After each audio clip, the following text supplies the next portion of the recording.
notes and coins. Some people are said to go to extremes like visiting a goldsmith, where these legal tenders are turned into jewelry pieces. In 2007, the Central Bank of Nigeria redesigned the coin series 50 kobo, 1 naira, and introduced 2 naira coins along with lower denominations of the banknotes, that is the 5 naira, the 10 naira, 20 naira, and 50 naira. It included reducing the weight and size of the previous coin type and addressing the problem of rounding up prices. The existence of these structural imbalances justifies higher denomination notes, which as of 2020, CBN hinted that a sum of 58.6 billion naira was used to print 2.52 billion naira notes. The speed of circulation of these notes was very high and consequently gets dirty or faded quickly, which resulted in a high replacement rate, unlike the coins that can stay in circulation for as long as 30 or 50 years. Moreover, coins can easily withstand abuses like poor handling, folding, tearing, writing, stapling, and even spraying at social occasions, which the naira notes are subject to. Now, will the availability of coins not facilitate transactions and reduce the tendency to approximate prices of goods and services to the nearest currency notes? Will the unavailability of coins not betray the level of accountability? Is the absence of coins not a factor in the rising inflation in Nigeria? Although social media as a channel of communication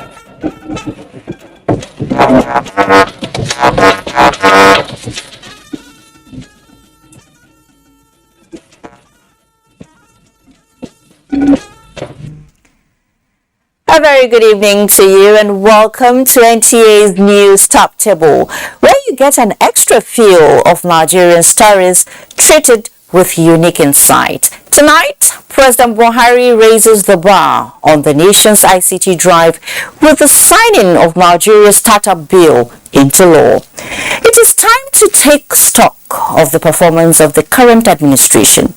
How has it been? Join us for the sectors in focus. We also have the 2023 budget breakdown. Or don't you think it is important you know it? Amidst the tales of woes that have trailed the ravaging flood in most parts of the country comes a solace from the second Niger Bridge. There's quite a bit on this man-induced and natural disaster, and we shall bring them from different perspectives. The Federal Road Safety Corps is coming into a collaboration that is to produce a device that makes it easy to nab traffic offenders. There is a case of a couple turned partners in crime and the not too good story about them. Do you think Nigeria needs additional schools? Let's find out together. There is a reported case in mental health cases in a particular part of the country, and News Extra is curious about unraveling factors responsible for that. We have all these and much more on our lineup, so stay with us as the taste of the pudding is in the eating. I am Fatima Umabuba, and this is News Extra. You're welcome. Sierra Leone has formally solicited Nigeria's support to enable her occupy the non-permanent seat in the United Nations Security Council.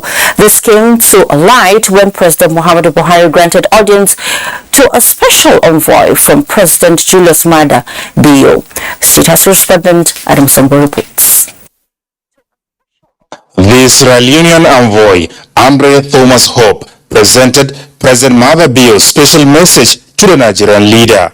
He said Sierra Leone, which saw the interventionist ECOWAS military force ECOMOG restoring normalcy in the past, is no longer defined by its inglorious history, but is now a beacon of hope, and thanked Nigeria for playing a significant role.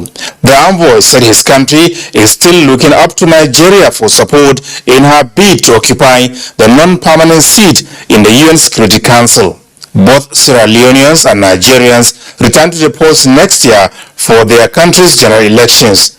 The special envoy had told President Buhari that his country, just like Nigeria, made progress in laying the desired foundation for free and fair electoral processes. President Buhari wishes the West African country best of luck in its elections built for June next year.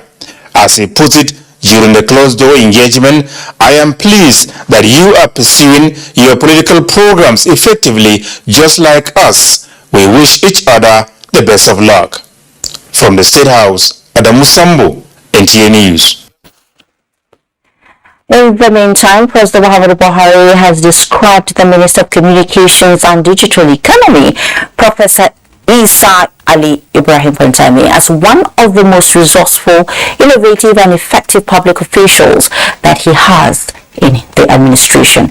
In a goodwill message to the minister on his 50th birthday anniversary, which comes up on Thursday, the president also said the appointment of Professor Pantami was one of the best choices he made because the minister has added tremendous value to good governance.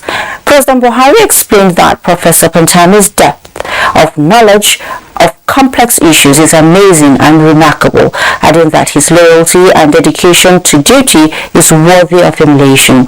The president prays to God to continue to bless him with more good health and wisdom in the service of the country and humanity. Information and Culture Minister Lai Mohammed says posterity will be fair to President Buhari-led administration. The minister stated this at a media briefing in Abuja, and Anthony Flossin has that. The briefing is the inaugural edition of the President Muhammadu Buhari 2015-2023 scorecard. Information and Culture Minister Lai Mohammed set the tone for the Works and Housing Minister Babatunde Raji Fashola. Great areas have attempted to lay down the massive and unprecedented achievements of this government.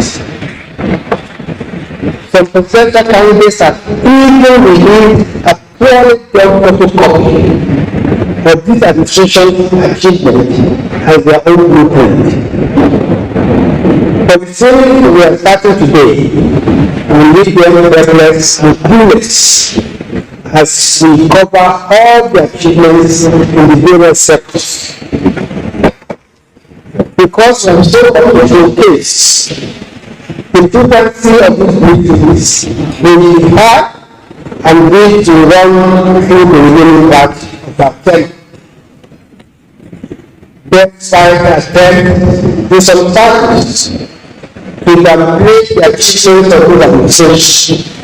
The Works and Housing Minister, reeling out his ministry's scorecard, attributed the successes achieved to visionary leadership of President Muhammadu Buhari and commitment. We have moved the needle on top of the Nigerian most difficult project, and we are really closing them out.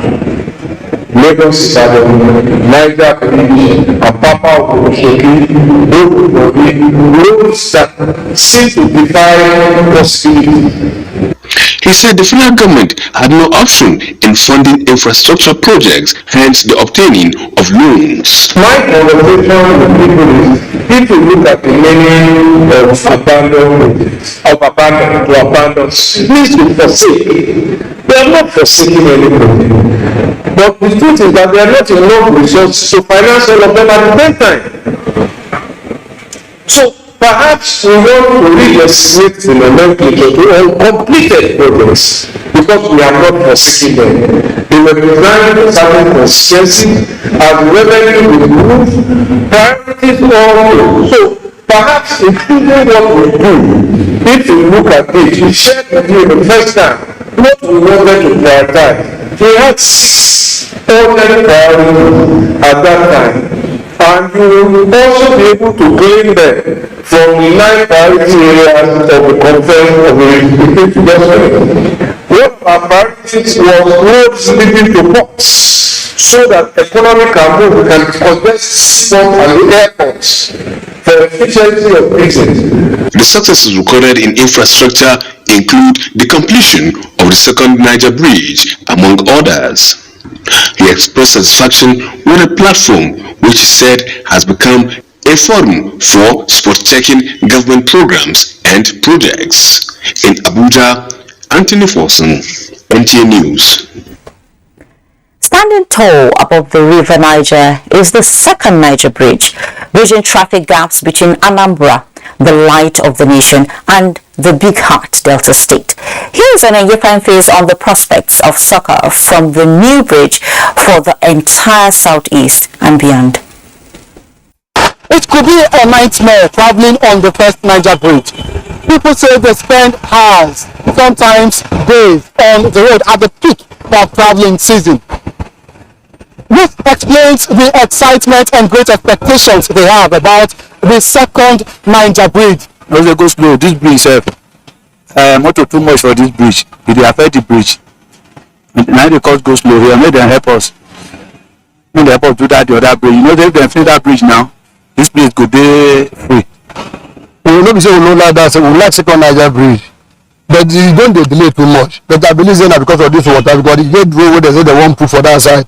But now water don't cover that side. Maybe after that water then they put that road. From our side, we don't stay now. Reach here now. It's almost 4 hours. 4 hours. Okay, at the end of the way, I just reach from Abraka, I don't know what they call it, Abraka to here to Tipa Junction. I spent more than 5 hours this morning.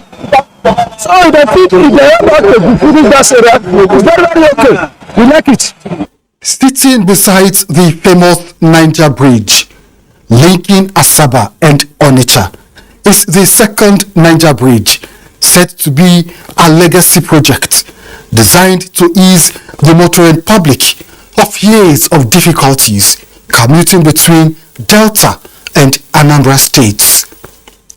Measuring a total of 11.9 kilometers, the second Niger Bridge project comprises a main bridge that is 1.6 kilometers long and 30.1 meters wide. The project has 3 secondary bridges, 2 in Anambra and 1 in Delta State. A 3.3 kilometers approach road adjoins the bridge in Delta, and another approach of 7 kilometers runs into Anambra State. The stanchions are already in place. The cross beams are in place. Very soon, the roofing material will be brought to site and installed. You can see the pavement is in place. You see, we have street lights on top. Underneath the bridge, we are going to have lights as well to illuminate the navigation channels. It is fitted with street lights, 3 navigational channels measuring 150 meters wide and 15.8 meters in height at high tide. Unlike when this bridge is hold up, people no longer move. So goods and services are somehow short in demand. So when there is this second Niger Bridge, there is free movement, and when there is free movement, there is everything, everybody is happy. This one now, we have movement because people that are going to Bosi, going to Port Harcourt, they don't have any business with the first bridge. Everybody enter this one. And even this second Niger Bridge is going to bring development to these close communities. The tolling point, a significant feature of the project, is topic for discussion among motorists. Yeah, put on. Is it okay now? But make you do all right. How much for token? No, now we will to spend here. If they do toll gate, is very nice now, no problem. I think toll gate did before. The part when I want me because as I know like that toll gate, someone like me I know like that toll gate. Maybe say toll gate, but I know like me they stay there, say that they collect money, but then go still cost code up there. The toll gate is okay, very very okay. When they just finish the second road now. Work is in progress. The contractor certain of timely completion, and Nigerians await eagerly with great expectation the opening of the new Niger Bridge to derive the promise of succor it holds in stock. Omengie Fine Face, NTA News. While the second Niger Bridge is set to open for traffic as construction of the bridge ends. Minister of Works and Housing Babatunde Raji Fashola said this at the ministerial press briefing in Abuja. Scorecard of this administration is presented. The completion of the second Niger Bridge, some say, could creep up the ladder. Not only up the ladder, before this curious crowd, but breaking the jinx. So, with his voice hitting the roof, the Minister of Works and Housing made the formal declaration. In terms of the bridge, the crossing completed, and those who've been there know that you can walk the length of the bridge on both sides now unimpeded.